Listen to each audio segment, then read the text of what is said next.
All right, you primitive screwheads, listen up. Well, I got a burr under my saddle. We talk, you listen. Somebody that's going to take an innocent life is not mentally insane? You know them. Time to nut up or shut up. You love to hate them. It's the Denton and Sasquatch show. Can I bring my AR-15 next time? Sure. Yes.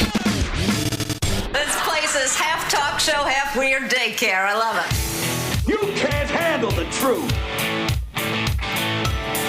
Hello and welcome once again to the Denton and Sasquatch show, coming to you live from both California and Alabama. My name is Sasquatch. I unfortunately live in California. His name is Denton, and he lives in Alabama. Somehow, modern internet, you make it sound like we're in the exact same room. Once again, Denton is not here. He's still dealing with family issues. So it's just going to be me again. Hope that's okay. If not, well, too bad. It's a free show, so you get what you pay for. Just going to jump right into it. We all have heard about the D.C. shootings already. Horribly tragic. We just don't know what's going on. I mean, they tell us one thing, and then they tell us another thing. Things are starting to trickle out about this guy being part of the CIA team that was in Afghanistan, and they brought him over here during Biden. But just recently his visa ran out, so he was here illegally now. And why this guy would want to do this and shoot two of our National Guard members, I couldn't tell you. I have no idea. But it's concerning. I mean, it's they're not going to tell us the truth. I mean, they haven't told us the truth about the Trump assassin. They haven't told us the truth about the two senators that got whacked. Or the senator and her husband that got whacked. I think that was Virginia or something like that. But and if they do tell us anything, it's usually something nonsensical. They'll be telling us one thing, and then all of a sudden, well, we've investigated, and it wasn't what we thought. No, it was this. So there's some wacky stuff going on right now, and we probably aren't going to find out much of anything about anything ever again. Now, I say that knowing in the back of my head that I have something about that a little bit later. But again, I just want to say it was definitely a tragedy. I mean, that one girl that supposedly, I guess she died. She was like 20, something like that. Really young. And then we've got all these crazy people. Well, if you hadn't sent those thugs out to harass migrants, this would have never happened. That is the dumbest thing I've ever heard a bunch of people say. Because if those migrants that are illegal migrants weren't here, the National Guard wouldn't have had to been there. So there's that. I don't want to get all worked up.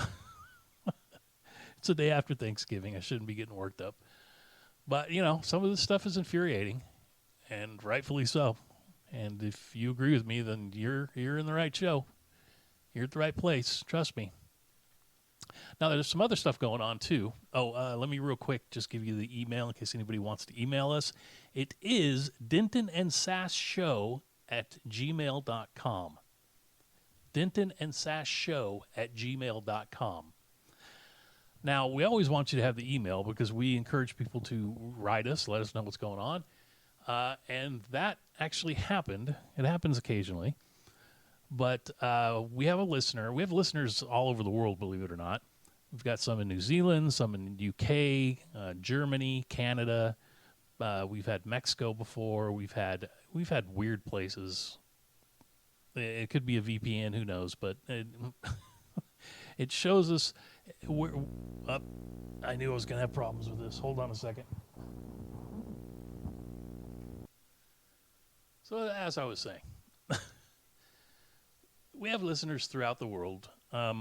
We got them in the UK. We got them in New Zealand. We've got them in Germany. We've got them in Canada, Mexico.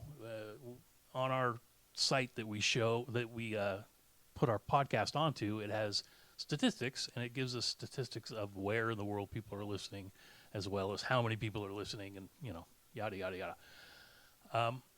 So we have a couple of listeners in the UK that I chat back and forth with, and I had one write me the other day, and while he wrote me, I decided to ask him a question. So I asked him this. I said, I've been seeing things on X and other reports claiming that there's roving gangs of Muslims in UK causing havoc, causing chaos, and the government is doing basically everything they can to support them. Is there any truth to that being true, or is there any truth to that, or is it being inflated? Now I've seen stuff on X, and people just post stuff to get clicks, and so you never know what is real. So that's why I wanted to ask this guy, because he lives there, he knows what's going on. So this was his response. He says to me, hold on a second. I really hate this new thing on Windows 11. It's driving me crazy. Anyway, he says, "Hi, Sass. Unfortunately, it's 100% the truth. We have 4 million Muslims here, yet they represent a large number of politicians, judges, and mayors. We have just had pork products banned from our school lunches. Alcohol is being taxed like crazy, and it is illegal to blaspheme, but only against one certain religion. There is an offense called Islamophobia, and if you critique or criticize Islam, there are harsh punishments. Church bells are now being called a public nuisance, but the call to prayer is inspirational and part of the British culture." And he ends by saying, "We are heading towards civil unrest very, very quickly." So there you go. I mean, that's boots on the ground right there. This dude knows. He lives there. He deals with it every single day. All right, so now that we got that out of the way, let's see here. Oh, should I go with the other one first? Maybe I should, since it sort of goes right into the other one. Sorry, I don't mean to be doing this while you're listening, but I'll just go straight down. All right, this is via somebody I know on X. He's at Andrew something something something. I'm not going to give his thing out because I don't know if he wants me to. But he put out, and this is this isn't doctored. It isn't made up by him. This is the real deal. It's called the UN Population Chart. This is by the Population Division of the UN. Department of Economic and Social Affairs, United Nations Secretariat. I suppose that means secretary. This thing is 177 pages long. Now, I'm not going to read the whole thing to you because it would just bore you out of your mind. But if you want to go look it up, you can. But I thought I would highlight just a few things that the good old UN is discussing behind our backs. I mean, not really behind our backs, because you can get a hold of this. Most people just don't, because they don't care, or they don't know to, or whatever. I wouldn't have thought to look this up if I hadn't seen this post on X. It says the United Nations Population Division monitors fertility, mortality, and migration trends for all countries of the world as a basis for producing the official United Nations population estimates and projections. Among the demographic trends revealed by those figures, 2 are particularly salient: population decline and population aging. Focusing on these 2 striking and critical trends, the present study addresses the question of whether replacement migration, replacement migration, where have we heard about that before? But whether replacement migration is a solution to declining and aging populations. Replacement migration refers to the international migration that would be needed to offset declines in the size of population, the declines in population of working age, as well as to offset the overall aging of a population. Then it goes on to talk about major findings of the study. They include During the first half of the 21st century, the populations of most developed countries are projected to become smaller and older as a result of below replacement fertility and increased longevity. In the absence of migration, the declines in population size will be even greater than those projected, and population aging will be more rapid. Although fertility may rebound in the coming decades, few believe that fertility in most developed countries will recover sufficiently to reach replacement levels in the foreseeable future, thus making population decline inevitable in the absence of replacement migration. The projected population decline and population aging will have profound and far-reaching consequences, forcing governments to reassess many established economic, social, and political policies and programs, including those relating to international migration. Hey, look at that. The levels of migration needed to offset population aging, i.e. maintain potential support ratios, are extremely large, and in all cases entail vastly more immigration than occurred in the past. It then continues on. To keep the 1995 worker-to-retiree ratio until 2050, the UN calculated these net immigration needs for 2000 to 2050. Italy is going to need 120 million immigrants. Native stock plus descendants fall to 14% of population.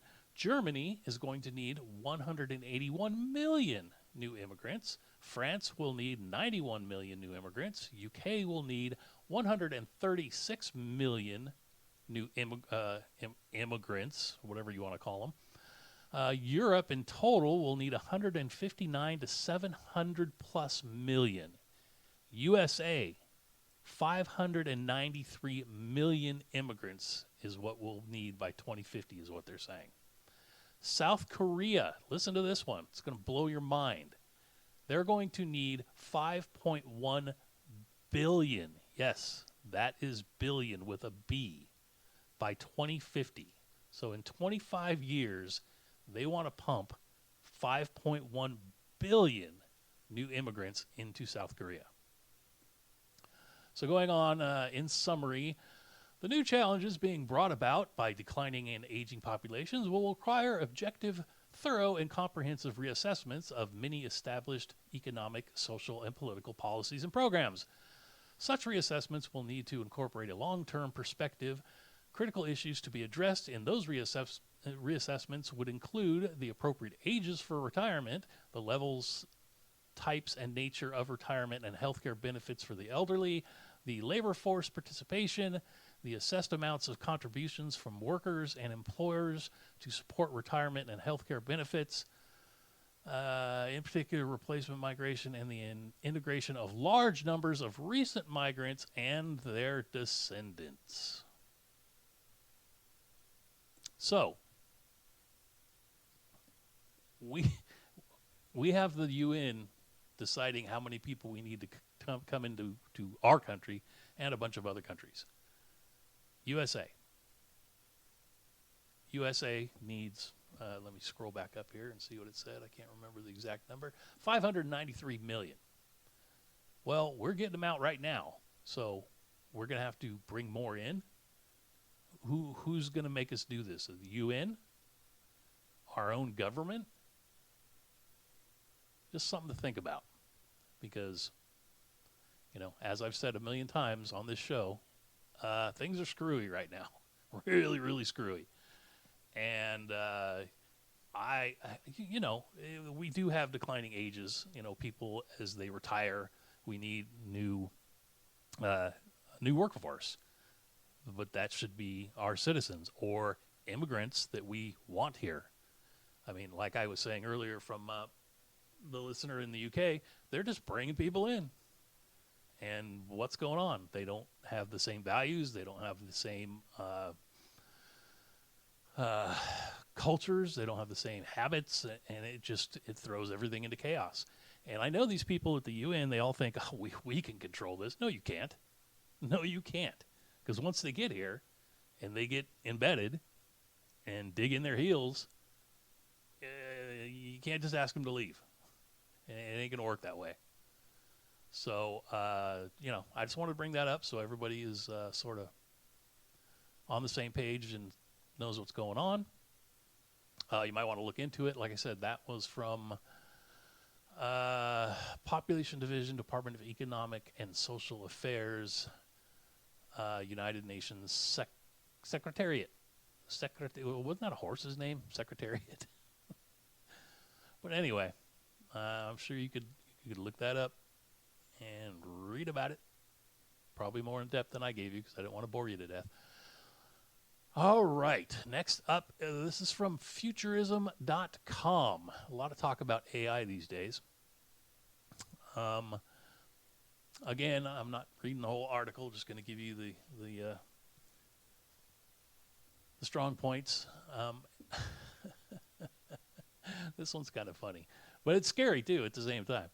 An AI-powered take on the iconic teddy bear has been pulled from the market after a watchdog group flagged how the toy could explore sexually explicit topics and give children advice that could harm them. Singapore-based Folo Toys Kuma, a $99 talking bear that uses OpenAI GPT, shared how to find knives in the home, how to light a match, and escalated talk of sexual concepts like spanking and kinks in graphic detail, according to a new report from the U.S. Public Interest Research Group. The report describes how the teddy bear, in response to a researcher who brought up a kink, spilled on the subject before remarking on sensory play, playful hitting with soft items like paddles or hands, as well as when a partner takes on the role of an animal. Okay, are they is teddy bear teaching kids bestiality? What is going on here? The report continued. In other exchanges lasting up to an hour, Kuma, I guess that's the teddy bear's name, discussed even more graphic sexual topics in detail, such as explaining different sex positions, giving step-by-step instructions on a common knot for beginners for tying up a partner, and describing role-playing dynamics involving teachers and students and parents and children. Scenarios it disturbingly brought up by itself. In another instance, the teddy bear shared that knives could be located in the kitchen.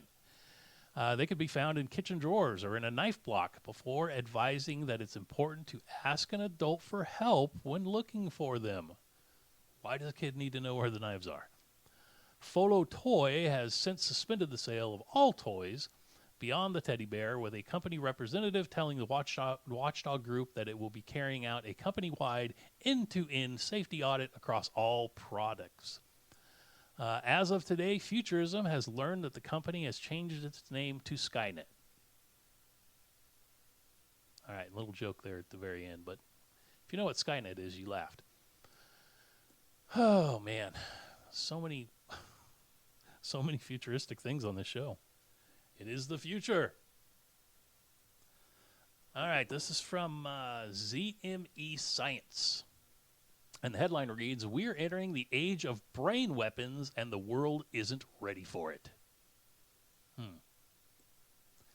New research warns of chemical weapons that can manipulate consciousness and demand global regulation. According to a startling new analysis by British security experts, we are rapidly approaching a reality where the biology of our own brains can be weaponized against us. The era of the brain weapon has arrived, and the international community is dangerously unprepared. Well, aren't they always? First one here, your brain on war. The concept of mind control or mind-altering weapons often evokes pulp novels of the mid-20th century. However, during the Cold War, the United States, the Soviet Union, and China all actively sought to develop weapons targeting the central nervous system, says Michael Crowley of the Bradford University. Now advances in AI and pharmacology are creating unprecedented risks to the human condition of behavior and security. The goal of such weapons is usually not mind control or lethal force, but rather incapacitation. Military strategist envisioned chemicals that could cause loss of consciousness or sedation or hallucination or incoherence, or paralysis, or disorientation. We've already seen this happen decades ago. In 2002, armed Chechen militants took 900 people hostage in a Moscow theater. Excuse me. Had that second Thanksgiving dinner tonight. Now you guys get to enjoy it too.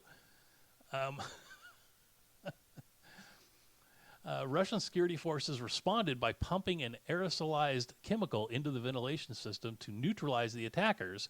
They used They used stuff that was like fentanyl and a potent opioid. Give me a break. I got brain injuries. While the siege was broken, the cost was catastrophic. More than 120 hostages died from the effects of the chemical agents. Bet you didn't know that part. You probably heard about the hostages in the theater, but you didn't hear about that second part, did you? 120 hostages died from the effects of the chemical agents, and an unknown number suffered long-term health consequences. It remains the only time a central nervous system, or CNS, weapon has been used at such scale that we know of. Next paragraph is a wake-up call. The threat is no longer just about knocking soldiers unconscious. It's about sophisticated and targeted manipulation of consciousness, perception, and memory. The researchers describe a landscape where chemicals could be used to suppress dissident in a civilian population or disorient troops with terrifying specialization. All right. Well, does anybody remember another time that somebody used something, and I don't know if we ever got to the bottom of it or not, but do you remember when the U.S. Embassy in Cuba was attacked and a bunch of people started getting sick and nobody seemed to know how it happened or where it happened? I guess they've dubbed it Havana syndrome. So, I mean, it has happened again. We don't know everything about it, or at least we don't know everything about it. I'm sure somebody knows everything about it, but we don't know everything about it. But again, they're not going to tell us.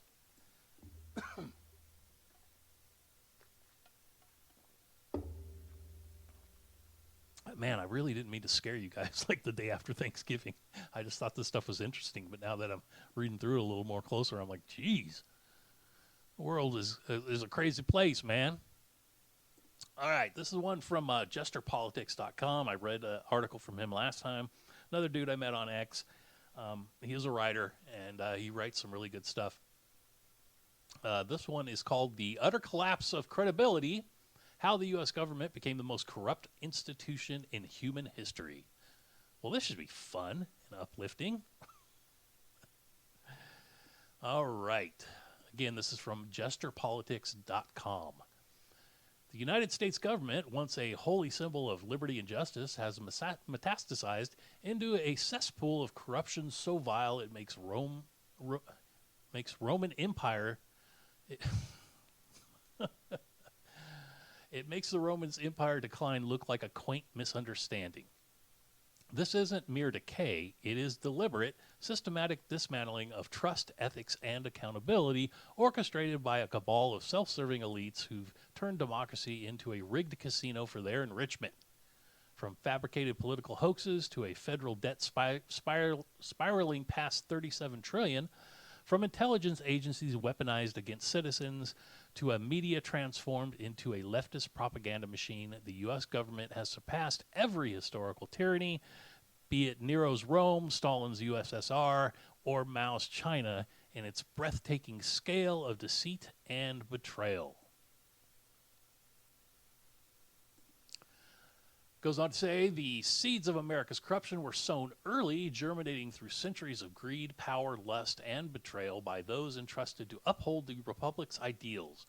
While the Founding Fathers envisioned a government of checks and balances, the reality has been a relentless slide into a cesspool of self-interest, where power consolidates in the hands of the elite who exploit the system for personal gain. I think we've been saying that here for quite a while. In the early republic, corruption was already evident. Alexander Hamilton, as Treasury Secretary under George Washington, pushed for a national bank that favored wealthy financiers, setting a precedent for elite influence. Andrew Jackson's presidency entrenched the spoils system. That Thanksgiving dinner is coming back on me now. It didn't bother me all day, and now that I'm having to read stuff, it's coming back to bother me. Sorry about that. Andrew Jackson's presidency entrenched the spoils system, rewarding loyalists with government jobs regardless of merit. I think we've heard of that recently. The Gilded Age amplified this rot. Ulysses S. Grant's administration was riddled with scandals, notably the whiskey ring, where distillers and Treasury officials defrauded the government of $3 million in taxes, which would be the equivalent of $70 million today. Where else have we seen recently? Recently. Where people are using tragedies or wars or whatever to pocket money. That's right. It would be the Ukraine. I just thought I'd throw that in there. Especially since, didn't one of Zelensky's guys get busted recently for putting a bunch of money in his own personal account? Well, that's what happens when we don't pay attention. All right, we're talking about the whiskey ring. The early 20th century saw corruption refine its methods. Post-World War II corruption grew more sophisticated. Dwight D. Eisenhower's military-industrial complex warning in 1961 was prophetic.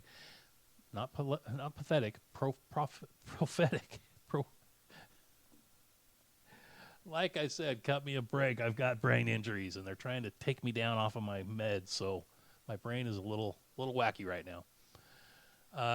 Prophetic, as his own administration awarded $10 billion in defense contracts to firms like Boeing, with 20% unaccounted for.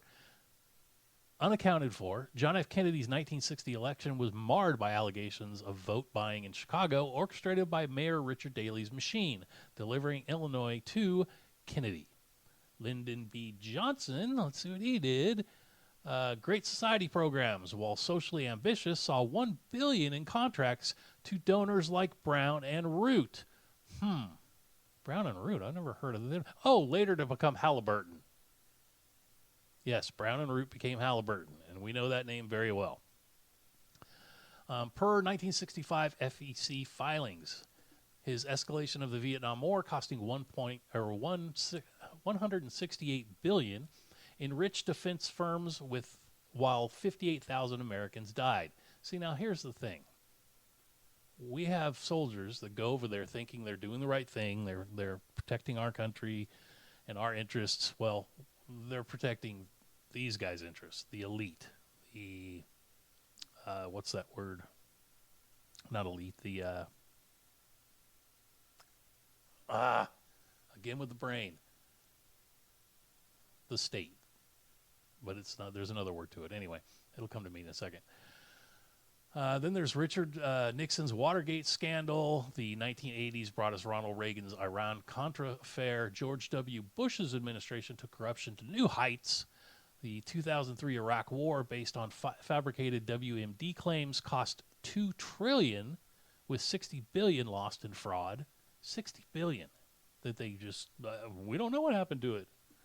It's like I had $5 in my pocket and it fell out, but it was $60 billion.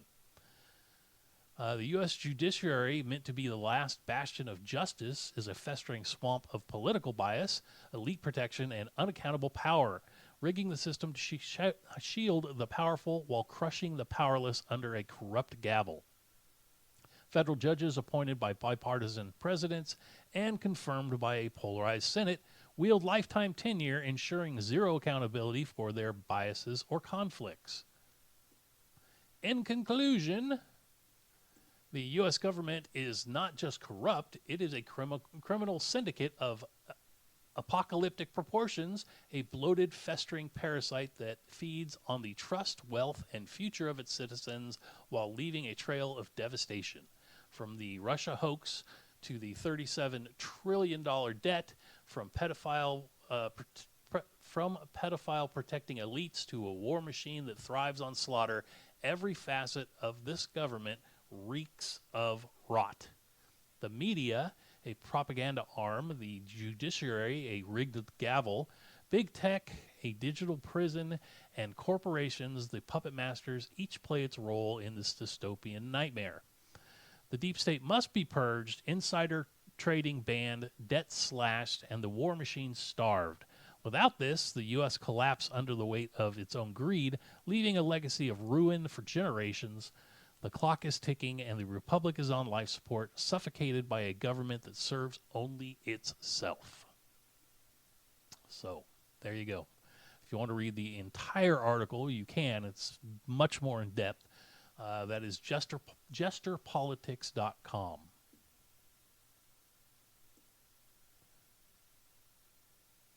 Well, I guess we're here already. I didn't think it was that fast. Maybe it took longer than I thought, but time for some weird news. It's time for Weird News. Now, I really wish I could show you the picture that goes along with the story. Because it was funny. Maybe there's a way I can figure out. If I put this up on YouTube, I can put pictures up. Anyway, an Italian man is accused of dressing up as his dead mother as part of a Mrs. Doubtfire-style pension scam. The unidentified 56-year-old man is being investigated for concealing a corpse, fraud against state damages, impersonation, and falsehood in public, according to an Italian newspaper. The man disguised himself as his mother, Graziella Dall'Ologio, wearing lipstick, a brown wig, blouse, and skirt when he collected the 85-year-old's pension after she died in 2022. The suspect is a former nurse who is currently unemployed and never reported his mother's death, instead continuing to claim her $60,000 of her survivor's pension from her late husband and income from the family's real estate.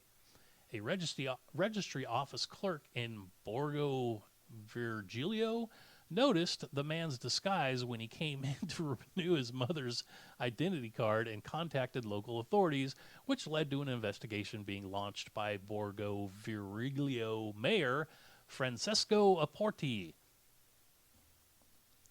She looked very much like a woman in the photo on the ID, but there was something that didn't convince the employee. Like the hair on her neck. Hold on a second. I lost my place. The hair on her neck, the heavy makeup, and it looked like beard holes were protruding from the grease paint.